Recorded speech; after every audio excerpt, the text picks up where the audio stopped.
السلام علیکم دوستوں، کیسے ہیں آپ سب؟ آئی ہوپ کہ آپ خیریت سے ہوں گے۔ میرا نام ہے عامر، آپ سب کا سواگت کرتا ہوں میں اپنے یوٹیوب چینل پہ۔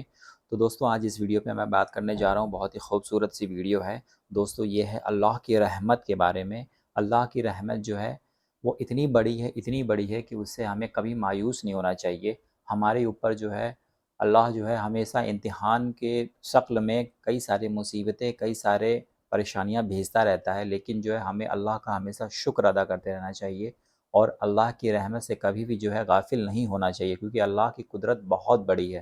اللہ بہت بڑا ہے، اللہ دینے والا ہے ہم سب کو۔ تو دوستو آئیے مفتی سلمان اظہری صاحب نے اللہ کی رحمت کے بارے میں کیا بیانات کیے ہیں، آئیے سنتے ہیں ان کی ویڈیو میں۔ اور دوستوں آگے بڑھنے سے پہلے آپ سب سے میری گزارش ہے کہ پلیز میرے چینل کو سبسکرائب کر دیجئے، میری ویڈیوز کو لائک کر دیجئے، جس سے میرا حوصلہ جو ہے بڑھ سکے اور میں آپ کے لیے ایسے ہی خوبصورت سی ویڈیو بناتا رہوں اور آپ سب کو دکھاتا رہوں۔ تو آئیے چلیے دوستو دیکھتے ہیں ویڈیو کو۔ قبل رب تبارک و تعالیٰ فرماتا ہے لا تقنطوا من رحمت اللہ، اللہ کی رحمت سے نا امید مت ہو۔ بے شک ان اللہ یغفر الذنوب جميعا انہ هو الغفور الرحیم، بے شک اللہ سارے گناہوں کو معاف کرے گا، بے شک وہ غفور و رحیم ہے۔ یہ آیت غریب مساکین ہم جیسے جو نیکیوں کے غریب ہیں، گنہگار ہیں، ان کے لیے ایک بڑی حوصلہ افزا آیت ہے۔ رب تعالیٰ نے یہ فرما دیا کہ نا امید نہ ہونا، اللہ کی رحمت سے نا امید نہ ہونا۔ اگر کسی نے نا امیدی کی بات کی تو کفر ہو جائے گا۔ جیسے کہ تفسیر میں دو بھائیوں کا ذکر ہے کہ ایک اس میں سے نیک بندہ تھا اور ایک بہت گنہگار تھا، دونوں بھائی تھے۔ جو نیک تھا وہ اسے سمجھاتا رہتا تھا کہ تو باز آ جا اپنے گناہوں سے، توبہ کر لے۔ تو کہتا کہ ٹھیک ہے میں توبہ کر لوں گا، باز آ جاؤں گا۔ ایک دن اس نیک انسان نے، نیک بھائی نے اپنے اس گنہگار بھائی کو کیا کہا، تو نے اتنے گناہ کر لیے کہ اب خدا بھی تجھے معاف نہیں کرے گا۔ معاذ اللہ۔ یہ جملے بہت سارے لوگوں کی زبان سے نکلتے ہیں، تجھے اب خدا بھی معاف نہیں کرے گا، تجھے خدا بھی نہیں بخشے گا۔ تو یہ اس کی زبان سے نکلا اور دونوں کی موت ہوئی۔ حدیث پاک میں اس کا ذکر ہے۔ انہیں اٹھایا رب تبارک و تعالیٰ نے، اور ان کا جب حساب ہوا تو ان میں سے نیک بندے کو سب سے پہلے اٹھا کر کے پوچھا گیا تو نیکیاں تو کرتا تھا، لیکن میرے ایک گنہگار بندے کو تو نے مجھ سے نا امید کیسے کیا؟ کیا تو نے میری رحمت کو ناپ کر کے دیکھا تھا کہ میں کتنے لوگوں کو معاف کر سکتا ہوں، کس کو نہیں کر سکتا؟ رب تبارک و تعالیٰ سے کسی کو نا امید کرنا یہ مولا کو جلال میں لاتا ہے۔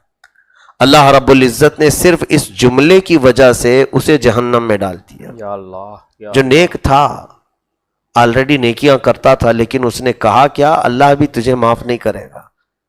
تو اپنے آپ کو پاک سمجھنا اور پھر دوسروں کو یہ کہنا کہ اسے خدا بھی نہیں معاف کرے گا، معاذ اللہ۔ رب تعالیٰ کے معاملات میں دخل اندازی نہ کرو، وہ غفار ہے، کیسا ہے وہ جانتا ہے۔ بے شک بے شک وہ غفور ہے، کیسا ہے وہ جانتا ہے۔ ہم میں سے کسی کی یہ طاقت نہیں کہ ناپ کر کے دیکھیں اتنوں کو معاف کرے گا، اتنوں کو نہیں معاف کرے گا، یہ کیسی ہے؟ اسی طرح سے پھر اس گنہگار کو اٹھایا، اس سے پوچھا گیا کہ تو کیوں باز نہیں آتا تھا گناہوں سے؟ تو کہا مولا میں روزانہ توبہ کرنے کی سوچتا، میں نفس کی شرارتوں میں ملوث ہو گیا، شیطان کے بہکاوے سے گناہ میں چلا جاتا۔ پھر مولا ایک بات کا یہ خیال آتا تھا کہ میں بڑا کمزور جسم کا مالک ہوں اور تیرے عذاب تو بہت بڑے بڑے بھیانک ہیں، بے شک بڑے بڑے عذابات۔ مجھے ایسا لگتا تھا مولا کہ میرے کمزور جسم کو تو بڑے بڑے عذابات نہیں دے گا، کہ میں اٹھا ہی نہیں سکوں گا، سہ ہی نہیں سکوں گا۔ رب تبارک و تعالیٰ اس کی اس جملے سے خوشی فرمایا، یعنی پسند فرمایا، اور حکم ہوا کہ اس کو میری رحمت پر یقین رکھنے کی بنیاد پر جنت میں بھیج دیا جائے، سبحان اللہ۔ معاف کر دیا گیا۔ عزیزان گرامی، رب تبارک و تعالیٰ نے قرآن میں جو فرمایا لا تقنطوا من رحمت اللہ، کسی بھی بندے کو کسی بھی عمر میں نا امیدی کرنا ہی نہیں چاہیے، مایوسی نہیں۔ جیسے بعض لوگوں کا ایک خیال ہے ہم تو بہت گناہ کر چکے، اب آپ صحیح کہتے ہیں مسجد میں آ جاؤ توبہ کر لو، لیکن اتنا کر چکے ہیں مولانا کہ کیا بتائیں، ہم کو نہیں لگتا ہے کہ اب ہم پاک ہو جائیں گے. رسول کریم صلی اللہ تعالیٰ علیہ وسلم کی بارگاہ میں ایک بندہ ایسی بھی آیا تھا. اس نے کہا میرے گناہ بہت بڑے ہیں, بہت زیادہ ہیں. رب تبارک و تعالیٰ کی طرف سے یہ حضور اکرم صلی اللہ علیہ وسلم کو وحی آئی, پوچھیں اس کو کہ اس کے گناہ سمندر کے برابر ہیں, سمندر کی طرح ہیں؟ تو اس نے کہا نہیں, اس سے بھی زیادہ ہیں. حضور پاک صلی اللہ علیہ وسلم نے اس سے پوچھا کیا تیرے گناہ پوری دنیا کے جتنے درخت ہیں وہ اتنے ہیں, ان کے پتوں کے برابر ہیں؟ اس نے کہا نہیں, اس سے زیادہ ہیں. کہا اس سے پوچھا کیا تیرے گناہ زمین و آسمان کے بیچ کی خلا جتنی ہے اتنے ہیں؟ کہا ہو سکتا ہے اس سے بھی زیادہ ہو. تب رب تبارک و تعالیٰ نے فرمایا اے محبوب اس سے پوچھے کیا اس کے گناہ میری رحمت سے بھی زیادہ ہیں؟ تو وہ بندہ کہنے لگا میں نے رب کی رحمت کو ناپا نہیں, یقیناً اس کی رحمت پوری کائنات کو گھیرے ہوئے ہے, میرے گناہ اس سے زیادہ نہیں ہوں گے. تب اس کے لیے حکم آیا کہ مولا اپنی رحمت میں ہر گنہگار کو چھپا لے گا. سبحان اللہ, سبحان اللہ, سبحان اللہ. رحمت خداوندی, اللہ کی رحمت کتنی ہے, وسعت رحمتی کل شیء. اللہ تو فرماتا ہے قرآن پاک میں ہر چیز کو میری رحمت نے گھیر لیا ہے. اگر اللہ کی رحمت نہ ہوتی تو کوئی ماں اپنے بچے سے محبت نہ کر رہی ہوتی. ماں جو اپنے بیٹے سے پیار کرتی ہے, محبت کرتی ہے, اس کے دل میں جو رحم کا مادہ ڈالا ہے یہ اللہ کی رحمت ہے, رب تبارک و تعالیٰ کی رحمت کا حصہ ہے. ہم آپس میں ایک دوسرے سے بغیر جھگڑے ہوئے ہیں, جو صحیح سلامت محبت کے ساتھ رہتے ہیں, اس میں اللہ تعالیٰ کی رحمت ہے. اور اسی طرح سے ہمارے لیے رحمت کے اگر حصے میں آپ کو گناؤں, اللہ تعالیٰ کی رحمت کا ایک حصہ ہے کہ ہم پر آسمان کو معلق رکھا ہے, گرنے نہیں دیتا. کہیں آسمان کا کوئی پلر دیکھا آپ نے, ستون دیکھا ہے؟ بغیر ستون کے اس آسمان کو قائم رکھا ہے, کسی کے سر پر گرنے نہیں دیتا, یہ اس کی رحمت کا حصہ ہے. زمین کو اس نے پانی پر بچھا رکھا ہے لیکن کبھی ڈولتی نہیں ہے, ہمارے لیے مضبوط ہے, جہاں چل رہے ہیں قرار ہے اس کے اندر, یہ اللہ کی رحمت کا حصہ ہے. فرمایا گیا کہ اگر آسمان سے بارش کو چھوڑ دیا جائے, دروازے کھول کر, پوری دنیا بہہ جائے گی. پھر ہوتا کیا ہے؟ فرمایا کہ ایک ایک بوند کو ایک ایک فرشتہ نیچے لا کر رکھ کے جاتا ہے جب بھی بارش ہوتی, تاکہ بندوں پر ہلاکت نہ آ جائے. اگر وہاں سے برسا دیا جائے پریشر سے, سب بہہ جائیں گے. میرے عزیزو, یہ رحمت کے حصے ہیں اللہ رب العزت کے, جو دنیا میں ہم دیکھ رہے ہیں. اس کے علاوہ ہمیں وقت پر بھوک کا احساس ہونا, کیا تمہارے کنٹرول میں ہے یہ؟ جب چاہو تمہیں بھوک لگ جائے, یہ قدرت خداوندی کا نظام ہے آپ کے اندر. کئی تو ایسے ہیں جن کو بھوک لگتی نہیں, وہ بیماری الگ ہے. یعنی ہم کو وقت پر بھوک لگنا, ہمارے آرام کے وقت نیند کا آنا, یہ اللہ کی رحمتوں میں سے ہے. بے شک, بے شک. یہ تمام چیزیں اس کی رحمت ہے ہم پر, اور نعمتیں ہیں اس کی. اب اس کے علاوہ سنیے, روایت میں موجود ہے, اللہ رب العزت نے فرمایا کہ اللہ کی رحمت کے 100 حصے ہیں. اگر اللہ کی رحمت کے 100 حصے, دنیا میں جو کچھ بھی تم رحمتیں دیکھ رہے ہو اللہ کی, یہ ان 100 میں سے صرف ایک حصہ اللہ نے ظاہر کیا ہے. سبحان اللہ, سبحان اور باقی 99 حصے قیامت کے دن کے لیے رکھا ہے. سبحان اللہ, رب رحیم ہے. اسی لیے سورہ غافر کی شروعات ہی ہوتی ہے غافر الذنب وقابل التوب, وہ گناہوں کو بخشنے والا ہے اور توبہ کو قبول کرنے والا ہے. سبحان اللہ. ہاں, اللہ رب العزت نے اپنی رحمت کے بے شمار ہمیں حصے یہاں پر دنیا میں عطا کیے ہیں. اب یہاں سے بعض وہ چیزیں بھی میں عرض کروں کہ اللہ تبارک و تعالیٰ کی رحمت کو بندوں نے محسوس نہیں کیا, جبکہ کائنات میں اللہ تعالیٰ نے گنہگاروں کو معاف کرنے کے اتنی مثالیں ہمیں بیان فرمائی, قرآن پاک میں بھی, احادیث رسول میں بھی.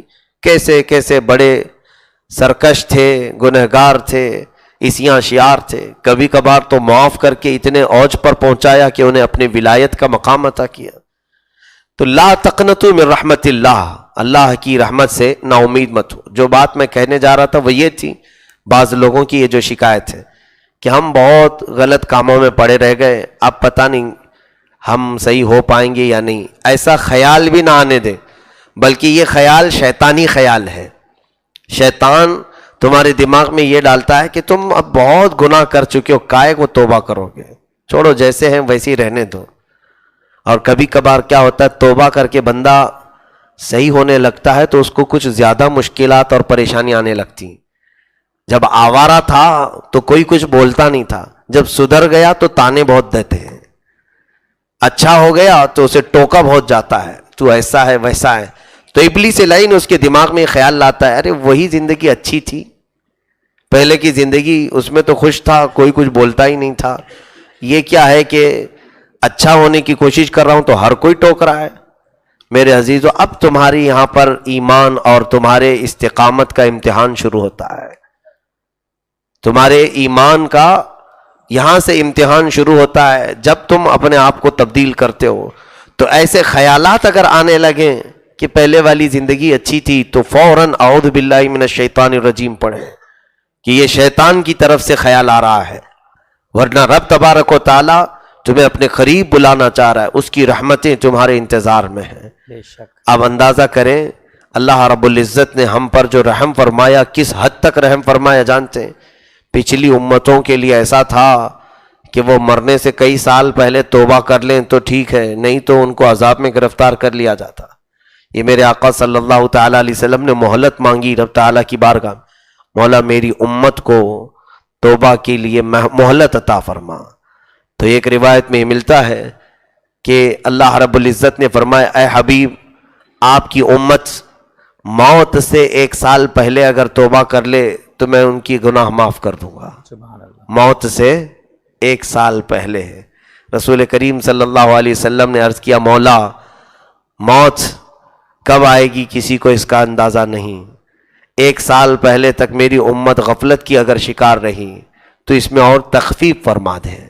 رب تبارک و تعالیٰ کی طرف سے پھر اور رحم کا حصہ، رحمت کا حصہ فرمایا گیا کہ اے حبیب، آپ کی امت اگر مرنے سے 1 مہینہ پہلے توبہ کر لے تو بھی معاف کر دیا جائے۔ اللہ کے حبیب صلی اللہ علیہ وسلم نے اس پر خاموشی نہیں بلکہ پھر اللہ کی بارگاہ میں سوال کیا، مولا 1 مہینہ پہلے یہ بھی بہت لمبا ہے، اور مہلت دے دے میری امت کو۔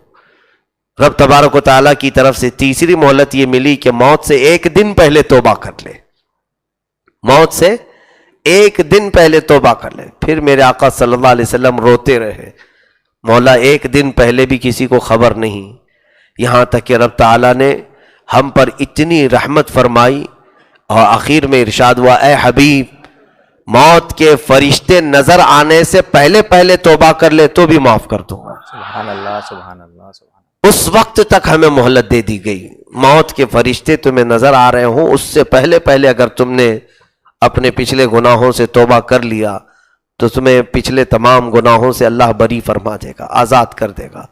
عزیزان گرامی، پہلے خود بھی نا امید نہ ہو اور دوسروں کو بھی نا امید نہ کریں مولا کی رحمت سے۔ رب تبارک و تعالیٰ کی امید دلائیں بندوں کو۔ اللہ کے حبیب صلی اللہ تعالیٰ علیہ وسلم یہی تو فرماتے کہ تم میں سے چاہے جس کے گناہ جیسے بھی ہوں وہ آئے بارگاہ رب العزت میں۔ قرآن میں کئی جگہ مولا فرماتا ہے شرک اور کفر کو چھوڑ کر اس کے علاوہ جو بھی گناہ ہوگا مولا اسے بخش دے گا، معاف کرے گا۔ صلح کرو، رب تبارک و تعالیٰ کی بارگاہ میں آؤ اور اسے منا لو اس سے پہلے کہ تم پر اللہ کا عذاب آ جائے۔ وَأَنِيبُوا إِلَىٰ رَبِّكُمْ وَأَسْلِمُوا لَهُ مِن قَبْلِ أَن يَأْتِيَكُمُ الْعَذَابُ ثُمَّ لَا تُنصَرُونَ۔ اللہ فرما رہا ہے عذاب آنے سے پہلے، گرفتار ہونے سے پہلے پہلے تم واپس آ جاؤ، پکڑے جانے سے پہلے۔ پھر آگے اگر پکڑے گئے، عذاب آ گیا تو آیت کا آخری حصہ یہ ثُمَّ لَا تُنصَرُونَ، تمہاری پھر کوئی مدد نہیں کی جائے گی، کوئی مدد نہیں کی جائے گی۔ سوچو اللہ جب فرما رہا ہے مدد نہیں کی جائے گی تو اس کے بعد ہے کون جو مدد کرے گا؟ اللہ کے کوئی سوا اس کی ذات کے بعد مدد کرے گا؟